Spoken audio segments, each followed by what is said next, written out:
It says so core energy, but I'm going to tell you a different story. And before I do, I just want to get the drinks flowing. So I'm going to tell you my favorite piece of jargon, which is maximize leveraging of synergistic opportunities. That's real. I really came across that. So I'm going to tell you about the time that I tried to start a company building green homes at the peak of the housing market crash. So 2007, I'm 1 year out of college, and I'm at my desk job, and I'm really bored. And a group of 10 like-minded college students from Middlebury College decide we want to start a business together. We have passion, and plenty of people have done this before us, so why can't we? And it doesn't really matter that we don't know what this business will be. I'm sure we'll think of something. The important thing is we get together and we can make it happen.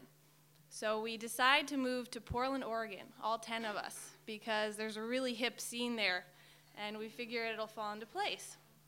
So all 10 of us moved to Portland, and some of us have part-time gigs, and others are working remotely. And we meet weekly to strategize about what this business will be. And over the course of 2 months, it becomes very clear that nothing is happening. And the reason is because it's really awkward to be a leader with your friends. No one really wants to step up. It's much more enjoyable to watch Lost and drink beer. So we split into smaller groups and decide to be more accountable to each other. And with my friend Thomas, we come up with the idea of building a green home, a really energy-efficient home in Portland that is cheaper than these green McMansions we've been seeing. So we hire a general contractor who went to our college, and we get an architect to give us some cheap design, and we find a lot, we raise financing, and things are rolling. This might actually happen. And then the perfect trifecta shitstorm comes down on my head. 3 things happen. First, the housing market crashes. In March of '08, which is about when this was taking place, Bear Stearns gets bought by JP Morgan for $2 a share. The second thing that happens is I realize if we're going to sell and build this house, we have to take out a loan, and we can't have 10 signatures on the loan documents. So I'm going to have to fire my own friends. And the third thing that happens is my buddy Thomas decides to move back to Vermont and start a different business selling green homes. Basically, a younger, cooler, cheaper version of the business we're currently doing. So with this perfect storm, I have the opportunity to bail. This is the moment where I could step back and realize I'm a logical person and ditch this thing completely. And I can't. And the reason I can't is because I'm totally hooked on the idea that I am in full responsibility of my future. I have the chance to be in complete control over the outcome of these events. And not only that, but I have to trust the future. And my whole life, I've been told what to do. And this was the first chance I had to kind of control my own destiny. I mean, the housing market controlled my destiny a little bit, but I was actually in control. And if you've experienced that, it's a total high. So I went forward with it. I sat my friends down, and I trusted they would understand. And I explained, and they were nodding. And they were probably like, yeah, we're not touching that business idea with a 10-foot pole. But they agreed, and they were super cool. And they're still my best friends. In fact, one of them's here tonight. And so the project went forward. It took 4 months to build.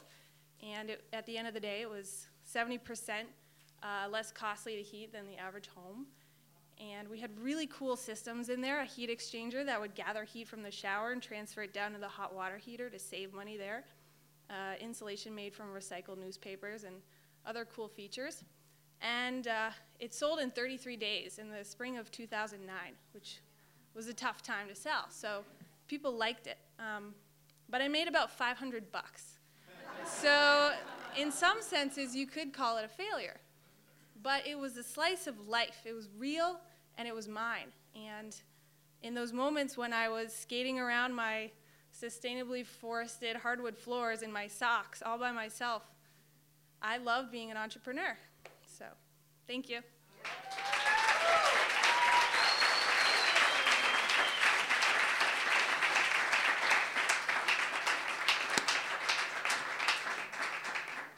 Emilia Sibley. I'm going to bet the judges, being as one of them, I'm not going to name names here, is giving everybody 7s, are probably already ready to go. So I'm just gonna cut that out and roll right into the judging of Emilia by the judges. So up front, Entre-vous. 9.4. 9.4, everyone. I believe that's 0.3 higher than their last one, or 0.5 lower than the first score they gave the last one. All right, in the back, 2, Judgment Day. Straight up 10. I would say congratulations on your perfect score, but as we all know, you can still go up from there. 9. Oh, you're going down now. 9.10. 10.9. Oh, that is the best. Okay, so you realize you can't. That's it. Everyone else for the rest of the night is worse than that. This is the best you're ever going to. Okay, 10.9. We're going all the way. We're going to 10.9. You didn't want to go to 9.10? 9.10. 10.9 is the official score from Judgment Day. And now the back benches. 9.1. Are you sure that's not 1.9? 9.1. 9.1 for Emilia. All right. That was a good. Well done, Emilia. Thank you very much. Wait, can you remove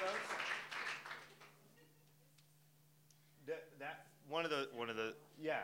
That's right. That's correct. No, 9.1 instead of the 10.9. 10.9 and 9.1. Yeah. Is it 9? This is a 9.1? 9. I don't really. Would you? I don't care which box it is. Just put the scores as long as we have the right 3. There we go. 9.1. Okay. All right. I'm glad we got that complicated matter sorted out. Now.